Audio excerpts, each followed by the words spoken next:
स्वतंत्रता दिवस के नजदीक आते ही लगातार देश भर में भारतीय जनता पार्टी की तरफ से तिरंगा यात्रा निकाली जा रही है। इसी कड़ी में रोहिणी में आज तिरंगा यात्रा निकाली गई, जिसमें दिल्ली के बाहरी जिला के जिलाध्यक्ष रामचंद्र चावरिया और निगम पार्षद धर्मवीर शर्मा की अगुवाई में बुजुर्गों, महिलाओं और स्कूली बच्चों ने तिरंगा यात्रा में बढ़ चढ़कर हिस्सा लिया।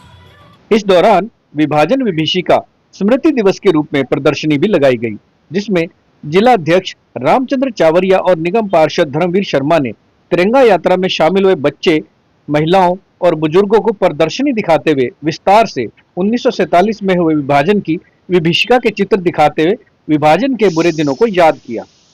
15 अगस्त का मौका है और देश भर में जो है देशभक्ति की लहर साफ तौर पर देखी जा सकती है। अगर हम बात करें तो जिस वक्त से भाजपा सरकार आई है, तब से नरेंद्र मोदी की सरकार आने के बाद से ही लगातार जो है तिरंगा यात्राएं निकाली जा रही हैं और ये हर साल निकाली जाती हैं। और इस तिरंगा यात्रा में भी कुछ विशेष नया नया जोड़ा जाता है। और अगर इस बार की बात करें तो यहाँ पर आज विभाजन विभीषिका स्मृति दिवस के रूप में जो है इसको यहाँ पर एक स्मृति जो है लगाई गई हैं, बहुत सारी प्रदर्शनी लगाई गई हैं। उन प्रदर्शनियों में जो है वो दिखाने की कोशिश की गई है कि किस तरीके से सन 1947 में जब बंटवारा हुआ था तो बंटवारा होने के समय की जो त्रासदी थी वो क्या थी। मैं तस्वीरों में साफ आपको दिखाऊंगा कि किस तरीके से ये इस तरीके की विचलित करने वाली तस्वीरें हैं कि किस तरीके से आप देख सकते हैं कि लोगों की जो है यहाँ पर जो डेड बॉडी है पड़ी हुई है और कहीं ना कहीं डेड बॉडी के आसपास अगर आप देखेंगे तो उस जमाने में जो पक्षी थे, जो चील थे, जो जानवरों को या मरे हुए चीज़ों को खाते थे, वो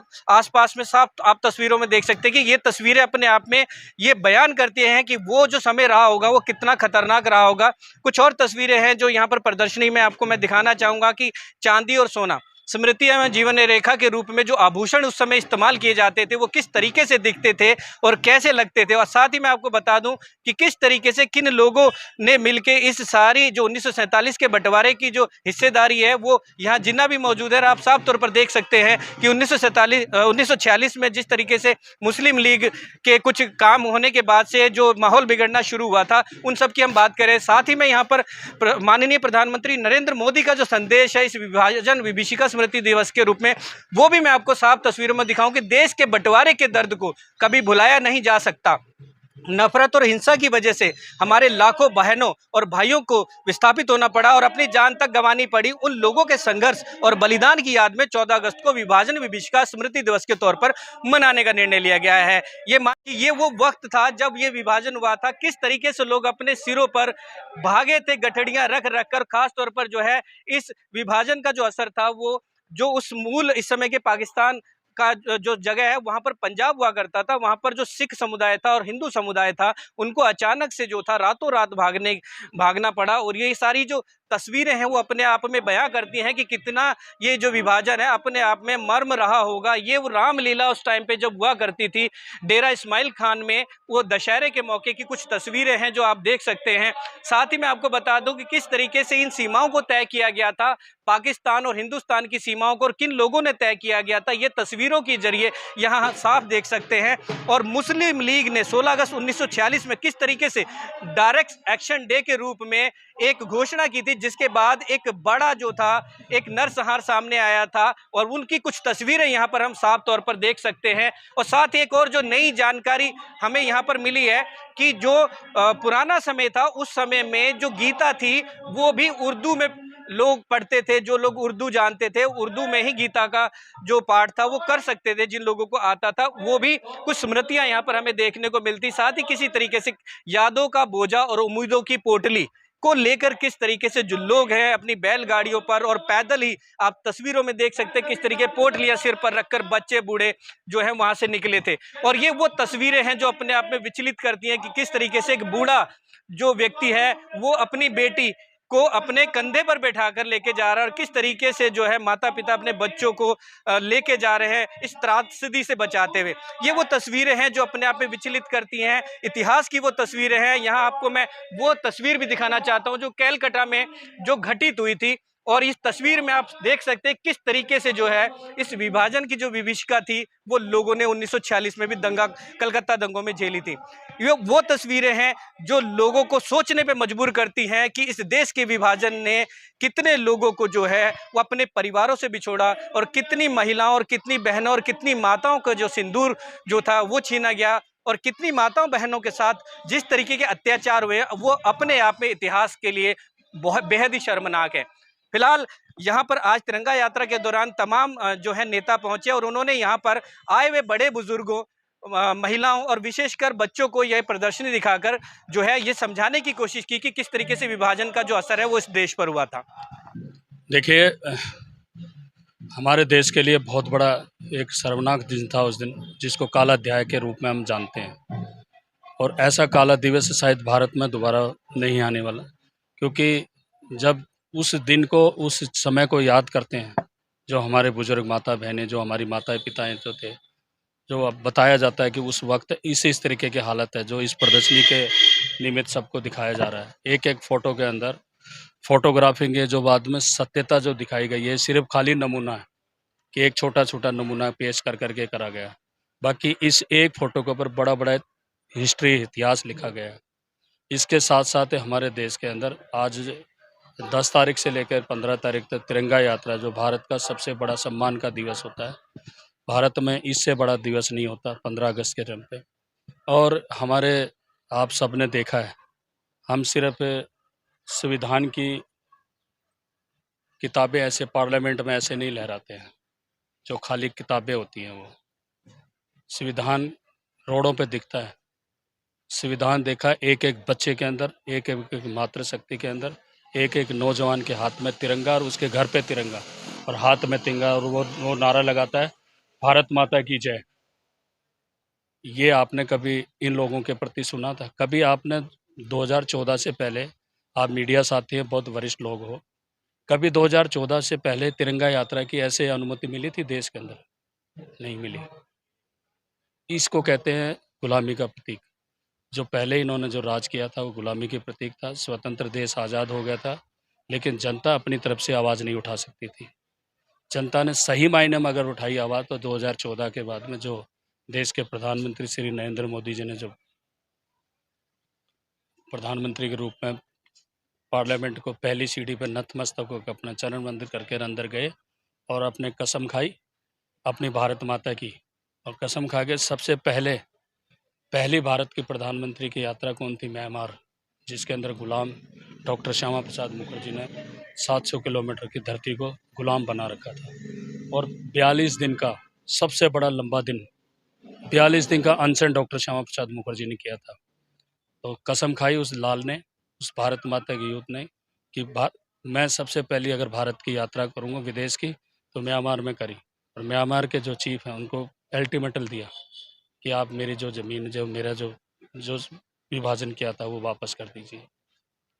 तब से लेकर आज ये तिरंगा पूरे भारत में, पूरे घरों पे अपने आन बान शान की लड़ाई के लिए अपने निछावर करके पूरे देश में तिरंगा यात्रा चल रही है। दिल्ली के अंदर भी, और आज खासकर विशेष रूप से बाहरी दिल्ली जिले के ये जो वार्ड नंबर रोहिणी 31-51 के श्री धर्मवीर शर्मा जी यहाँ के निगम पार्षद हैं। इसमें स्वतंत्रता के सबसे बड़ा इस बारी जो ये हुआ कि विभाजन जो है, विभीषिका, यानी जो विभीषिका हुई हमारे साथ, वो दिखाने का जो आपने अभी प्रदर्शनी दिखाई है, वो जो बुजुर्ग हैं जिन्होंने अभी बताया कि आपके सामने एक बुजुर्ग ने बात करी थी कि मैं 9 साल का 10 साल का था तो मैं मेरे पिताजी के कंधे पे बैठ के आया था। तो उनको सम्मान करना पूरे भारतवर्ष में, जो पाकिस्तान से जो लोग बंटवारे के टाइम पे जब इधर आए हिंदुस्तान में, उनको स्वयं अपनी व्याख्या अपने मुंह से उस स्थिति को देखे और देखने के बाद में उन्होंने बताया कि हमारी स्थिति कैसी है, तो वो स्थिति इन चित्रों के अंदर दर्शाई जा रही है कि हमारे साथ ऐसा ऐसा हुआ था। तो उन बुजुर्गों का सम्मान भारतीय जनता पार्टी के द्वारा किया गया। और वो भारतीय जनता पार्टी के जो विभीषिका, जो हमेशा याद रखने वाली चीज़ें हैं, आने वाली जो कमिंग पीढ़ियाँ हैं हमारी, जो हमारा उज्जवल भविष्य है, जो बच्चों के साथ जो देखा जाता है, उनको दिखाया जाता है कि भारत में बंटवारा कैसे हुआ था। नहीं तो भारत की संस्कृति, भारत के इतिहास को जानने वाले नहीं है कोई। इस पे देखिए 1947 में विभाजन हुआ था और देश उस टाइम में एक जो डिसीजन जो हुआ था कि हिंदू मुस्लिम का जो हुआ था, उसमें कुछ डिसीजन ऐसे हो गए कि जो हिंदुओं को कुछ भुगतना पड़ा था। जैसे कि आप जानते हो कि एक पूरी की पूरी ट्रेन काट के जो लोगों की भेजी गई थी, और यहाँ से जो भी मुसलमान भाई गया था उनको बड़े अच्छे से बड़े तरीके से हमने भेजा था, लेकिन वहाँ से ऐसा नहीं हुआ। हमारे जो हिंदू भाई थे वो सब बिल्कुल ट्रेन में आप मार काट करके उस तरह से भेजा हुआ था, तो वो चीज़ें ठीक नहीं थी। आज विभाजन दिवस जो तिरंगा यात्रा आपने देखा भी निकली है, तो और 15 अगस्त का झंडा फहराएंगे अभी, और जो 15 अगस्त मनाते हैं, देश आज़ाद की कामयाबी की तरफ बढ़ रहा है, जो तीसरी शक्ति अब देश बनने जा रहा है। तो ये बहुत बड़ी बात है। मोदी जी ने जो किया है देश में, आज तक किसी प्रधानमंत्री ने नहीं किया है, जो इतिहास रचे हैं। हाँ, बुजुर्गों का ये जो बुजुर्गों का अपना सम्मान जो अपना ये बना हुआ है, मैं पहले भी आया हूँ और अब भी बुजुर्गों के लिए हम हमेशा तत्पर खड़े रहते हैं। अभी जो भी उनका होता है, हमारे बुजुर्ग है, क्योंकि उन्हीं से हम सीखते हैं और उन्हीं के कदमों पे हम चलना चाहते हैं। किराए पे बेचारे जो किराया दे के सीनियर सिटीजन अपना टाइम पास कर रहे हैं, हमारे वहाँ भी मैं चाहता हूँ कि एक ऐसा ही हमारे वार्ड में बने सीनियर सिटीजन के लिए, और मैं एमसीडी से या भाई अपने विधायक से इस चीज़ के लिए बात करूँगा। देश के संदेश देश के लिए भाई प्यार प्रेम से रहें और अपने ईमानदारी से काम करें, तभी देश आगे तरक्की करेगा। आज तिरंगा यात्रा के दौरान विभाजन विभीषिका स्मृति दिवस मनाया जा रहा है, क्या कहेंगे? आज हमने देखा कि आप खुद लोगों को समझाते नजर आए। मैं पहले तो सभी देशवासियों को स्वतंत्रता दिवस की बहुत बहुत हार्दिक शुभकामनाएं देता हूं। आपने देखा कि कैसे हमारे युवा बच्चे, जो नन्हे बच्चे हैं, वो पूरे जोश के साथ में तिरंगा यात्रा निकाल रहे थे। हमारे जो मार्गदर्शक हैं, हमारे सीनियर सिटीजन हैं, वो भी इस तिरंगा यात्रा में पूरे उत्साह के साथ में थे। लेकिन जब बात आती है देश विभाजन की, आप देख रहे हैं कि हमने यहाँ पे एक प्रदर्शनी लगाई है। जो हमारे छोटे छोटे बच्चे हैं, जो आने वाला जो हमारा भविष्य है, उनको ये चीज़ बताई जा रही है कि जो चीज़ें उस टाइम पे हुई हमारे साथ, जो हमारे जो बुजुर्ग थे, हमारे युवाएं थे, हमारी मातृशक्ति थी, कैसे उनके साथ दरिद्रता से उनके साथ व्यवहार किया गया, और कैसे लोग जहाँ पर अनाज की टंकियाँ थी या कोई कार्टून था, उसमें छुप छुप के आ रहे थे। आपने देखा जब 1947 में हमारा देश आज़ाद हुआ, वो पूर्ण आज़ादी नहीं थी। जब आपने देखा कि लोगों को ऐसी ऐसी चीज़ें बताने की या उनको समझाने की कोई अनुमति नहीं मिलती थी, ऐसे रोडों पर तिरंगा यात्रा लहराने की अनुमति नहीं मिलती थी। लेकिन आदरणीय प्रधानमंत्री श्री नरेंद्र मोदी जी के नेतृत्व में आपने देखा कि जो अपने जम्मू कश्मीर में जो धारा 370 थी, जो ये दो संविधान बना के चल रहे थे, उनको हटाकर 370 धारा को हटाकर जो देश को एक सूत्र में बांधने का काम किया, वो हमारे आदरणीय प्रधानमंत्री श्री नरेंद्र मोदी जी ने किया। और जो आज हमने ये प्रदर्शनी लगाई हुई है, इसके माध्यम से जब यहाँ के हमारे युवा बच्चे, जब हमारे बुजुर्ग, जो हमारे मार्गदर्शक हैं, इस चीज़ को देखेंगे, वो अपने बच्चों को, अपने भविष्य, जो आने वाला भारत का भविष्य है, उसको बताएंगे, तो ये चीज़ें पता लगेंगी। आज हमारा मेन मकसद यही था, पहले तिरंगा यात्रा जो देश को समर्पित है, उसके बाद में ये विभाजन की जो आज प्रदर्शनी लगाई हुई है, इसको जितने भी आप देख रहे हैं कि यहाँ पे बहुत बड़ा प्रोग्राम चल रहा है, जितने हमारे मार्गदर्शक, जितनी हमारी मातृशक्ति, जितने हमारे युवा बच्चे आएंगे, वो सारी ये चीज़ें देखेंगे और एक दूसरे को बताकर हमारे देश में ये संदेश जाएगा कि हमारे साथ कैसे कैसे उस टाइम पे कैसी स्थिति बनी थी। पहले तो सभी को नमस्कार। मेरा नाम साधुराम गोयल है। मैं रोहिणी वार्ड 51 सी का एक भाजपा का कार्यकर्ता हूँ, और आज हम माननीय प्रधानमंत्री जी द्वारा 14 अगस्त को विभाजन विभीषिका दिवस के रूप में मनाया जाने के उपलक्ष्य में ये एक देश का बंटवारे की प्रदर्शनी लगाई गई है। इसके अंदर हमारे देश के नागरिकों ने, हिंदुओं ने जो जो त्रासदी झेली वो दर्शाई गई है। कैसे कैसे उन्होंने अपनी बहनों की, माँओं की, अपने बच्चों की कुर्बानियाँ दी, देश का बंटवारा हुआ, देश के दो टुकड़े हुए। ये प्रदर्शनी आज तक हमने नहीं देखी थी, आज हम इसको पहली बार देख रहे हैं। और मेरी जहाँ तक ये आपके माध्यम से आवाज़ पहुँच रही है, उन सबसे भी विनती है कि वो भी देखें, अपने बच्चों को दिखाएं। हर एक नागरिक को देखनी चाहिए ये कि हमारे देश के बंटवारा हुआ, जब हमारे देश के लोगों ने क्या क्या त्रासदी झेली। मुझे बहुत अच्छा लगा। यहाँ पे यात्रा भी बहुत अच्छी हुई और पुराने तरीके से, मतलब कैसे देश आज़ाद हुआ, कैसे उनकी वो भावनाएं थी, क्या क्या कुछ था, सारा कुछ उसके बारे में बताया गया। और कितना अच्छा अत्याचार हुआ था, क्या क्या चीज़ें हुई थी, कैसे लोगों को मारा गया, सारी चीज़ों के बारे में बताया गया। और बहुत ही अच्छे तरीके से जिलाध्यक्ष जी ने, धर्मवीर शर्मा जी ने, साधु राम जी ने, सबने जो है गाइडेंस करी। बहुत अच्छा अनुभव हुआ और तिरंगा यात्रा भी बहुत अच्छी निकली। धन्यवाद।